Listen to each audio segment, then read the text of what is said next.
Banal na bundok, ito ang itinawag sa lugar na ito.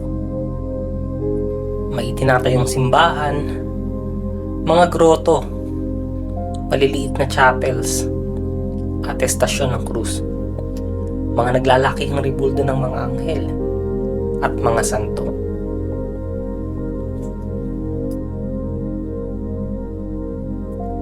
Pero, lingid sa alam ng karamihan, hinango ang pangalan nito, hindi sa burol, kung saan makikita ang mga rebulto. Bagkus ay sa bundok na tanaw sa hindi kalayuan, na animo imahe ni Jesus na nakahimlay.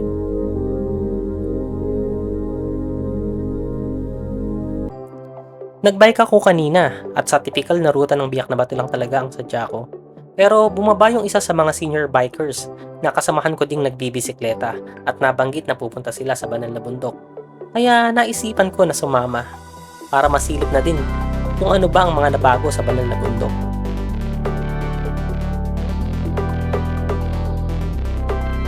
Nung paahon kami, napeki pa ako ng isang senior na kasama ko. Nagtataka ako kung bakit sobrang bilis umahon. Akala ko lumakas na pero naka-pedal assist pala.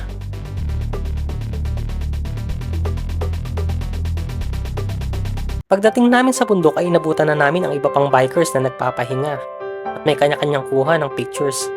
Kaya naisipan na din namin ang aking kasama na mag-ikot.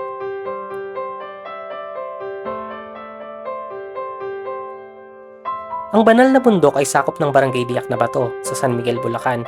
Isa itong private property na pagmamay-ari ng isang politiko na may mataas na katungkulan sa bayan ng San Miguel. Mahigit 10 taon na ang nakakaraan, mayroong maliit na zoo sa loob nito na ang karamihan ng mga hayop na makikita ay mga reptiles at iba't ibang uri ng ibon. May mga tupa, mga kabayo, mayroon pang ang tigre. Sa ngayon ay inaayos pa din ang parke. Mayroon pa ding aviary ng iba't ibang species ng parot at mayroon ding mga isda na nasa aquarium. Maganda, malawak, at tahimik sa lugar na ito. At dahil nasa itaas ito ng burol, tanaw dito ang kapatagan ng San Miguel at ang mga karatig bayan. Konti lang ang namamasyal dito sa regular na araw, pero kapag panahon ng Semana Santa, madami ang pumupunta dito. Dinadayo din ito ng mga taga-ibang lugar. At mayroon ding mga namamanata na naglalakad ng halos 15 kilometro mula sa kabayanan ng San Miguel papunta dito. Ang lugar na ito ay sakop ng Biak na Bato National Park. Nakalulungkot lang dahil sa entrance pa lang ng sitio papasok dito ay makikita na ang mga natibag na bahagi ng bundok. Ang sira ay tanaw sa malayo at mga karatig barangay. Marami ang tutol at hindi sang-ayon sa paghuhukay na ginagawa at meron na ding mga nakabinbin na kaso kaugnay nito. Pero sa ngayon ay patuloy pa din ang pagtibag ng bundok at daang-daang truck na ng lupa ang hinakot kung saan. Ayon sa signage ay dinidevelop daw ang lugar na ito.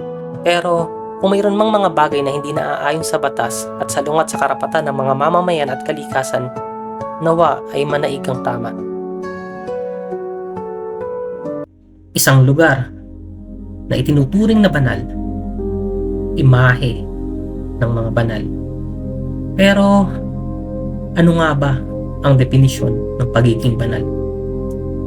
Sino ba ang dapat na tawaging banal? At sino ang mga nagkukubli sa kabanalan?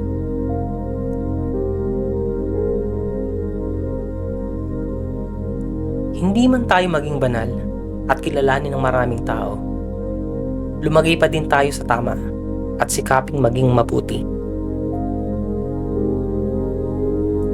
Ako si Mon Branda at ito ang aking naratibo.